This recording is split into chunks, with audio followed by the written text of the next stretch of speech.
So we are now here at the 75th Philippine-Australian Friendship Day at Crown Towers, Perth, Western Australia. And let's see what's gonna happen tonight. Stay with us.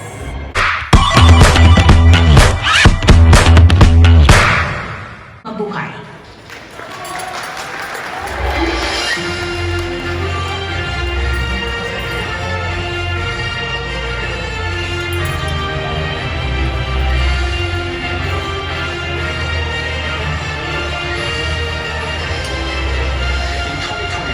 Australia and the Philippines will celebrate the 75th anniversary of diplomatic relations between our two nations. While COVID-19 has led to a pause in international travel between our countries, our ties are stronger than ever, thanks to our long-standing relationship. Since 1946, our nations have developed a wide-ranging partnership that is grounded in our shared values of democracy, commitment to peace, security and prosperity. Cooperation between Australia and the Philippines is extensive and includes political, economic and education ties, all underpinned by strong interpersonal links. The Philippines is an important trading partner for Western Australia, with the state's exports to the Philippines worth over $1 billion in the last financial year. WA makes up almost 42% of Australia's total trade with the Philippines, with gold, copper and wheat the state's main exports. Our state also boasts a Filipino community of almost 31,000 people, with the Philippines ranked 5th for top birthplaces for Western Australians. The Filipino-Australian Club in Perth has over 3,000 dedicated members, and the WA chapter of the Australia-Philippines Business Council was formally launched in August 2020. It is clear the relationship between our countries is an important one, and on behalf of all West Australians, I'd like to acknowledge both our local Filipino community and our 75-year national partnership with the Philippines. Thank you.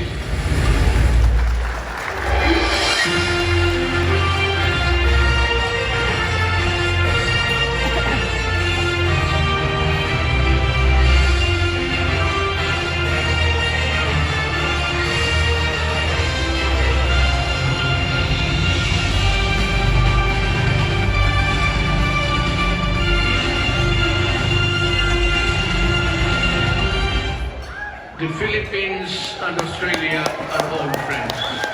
We are bound by shared history and democratic values. We have built an enduring relationship nurtured by mutual trust and respect for sovereign equality. Today, our comprehensive partnership is deep and broad. It covers many areas of vital interest to our countries. As we celebrate 75 years of productive ties, we look to the future with confidence that our partnership will continue to grow and deepen.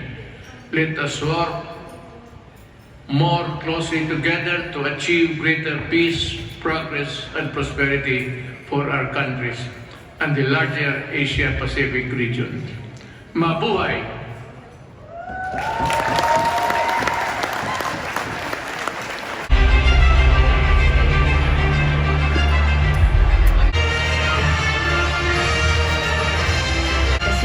And Australia are celebrating a big milestone, the 75th anniversary of the establishment of diplomatic relations.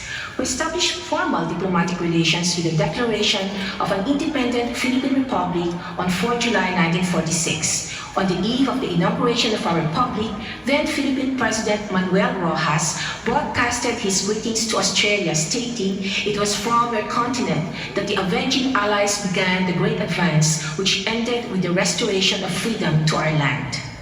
Today, we celebrate Philippine-Australia Friendship Day on the 22nd of May of every year, marking the day in 1946 when Australia established its Australian Consulate General in Manila. Our 75th anniversary invites us to look back to our shared history and to move together in unison towards a mature bilateral partnership that is responsive to the ever-growing complexity of our regional security landscape. Our common maritime heritage and our shared values of democracy, respect for human rights, and adherence to the rule of law have served and will continue to serve as the foundation of our relationship. Together, we support the progress, peace, and prosperity for our two peoples and the rest of our region. Our strong cooperation in defense and security, economic engagement, and people-to-people linkages is a testament to the importance that our two countries place on our comprehensive partnership. We recognize that we have many more opportunities to deepen and enhance our cooperation to fulfill our aspiration to bring our bilateral relationship to greater heights in the coming years.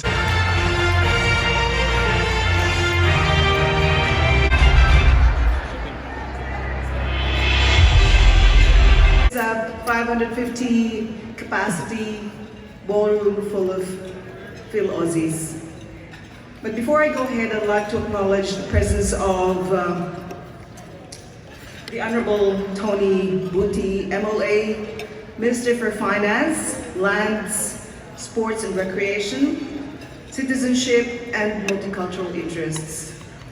The Honorable John Quigley, MLA, Attorney General, Minister for Electoral Affairs. The Honorable Michelle Roberts, MLA, Speaker of the Legislative Assembly. Mr. Kevin Michaud, MLA, Member for Pilbara. Our major sponsor, Mr. Joe Passioni, is here. Mr. and Mrs. Jerry Hansen. All leaders and members of the Filipino community. Welcome to this 75th Philippines-Australia Friendship Day. It is a celebration of diplomatic relations as well. And on top of that, it is the 500th year of Philippine Christianity. So this is why we have made such a big fuss of these events. And we are here tonight, and like Neil said earlier, we started off with no money in the kitty, and look at where we are now. So it's thanks to all of you guys, thanks to the Filipino community leaders, thanks to the Filipino community members, our sponsors, and our guests.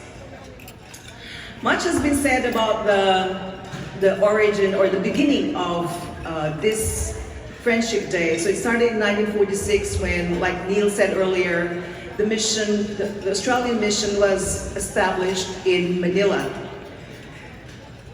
So I won't say anything more about this because there's going to be a surprise video from the representatives of our government in the Philippines. Tonight is also a celebration of the goodness of the Filipino community organizations, and we are going to give certificates to those who helped us in the journey. And we are going to acknowledge the 10 outstanding young men and women under 40. So sit back and relax. It's going to be an fun and enjoyable night. Thank you.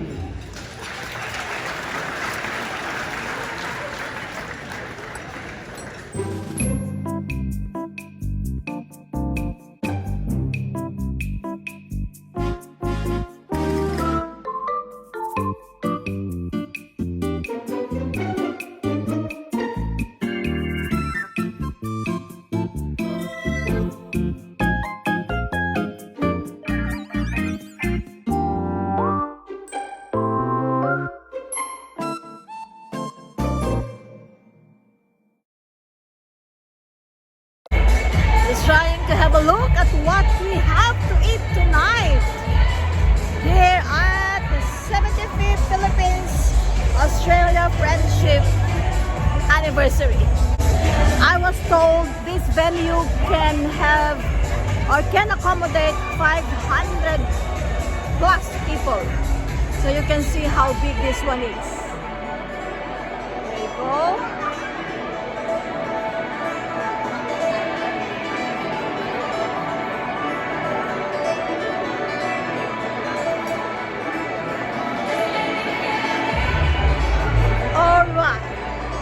More to come.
carry on this very difficult task to keep us going.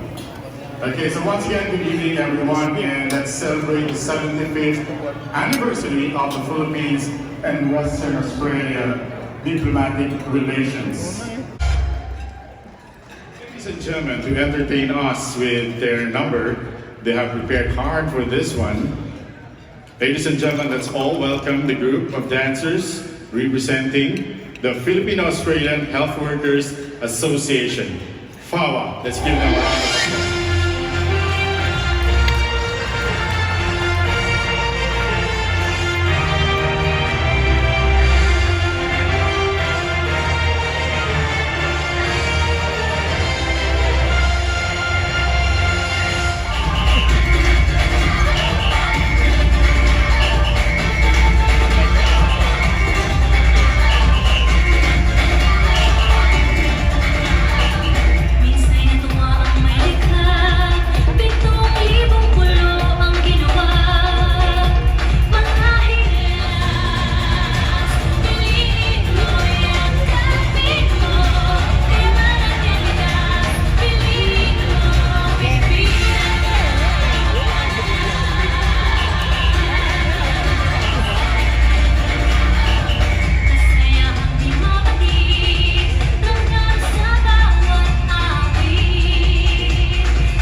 Thank you so much.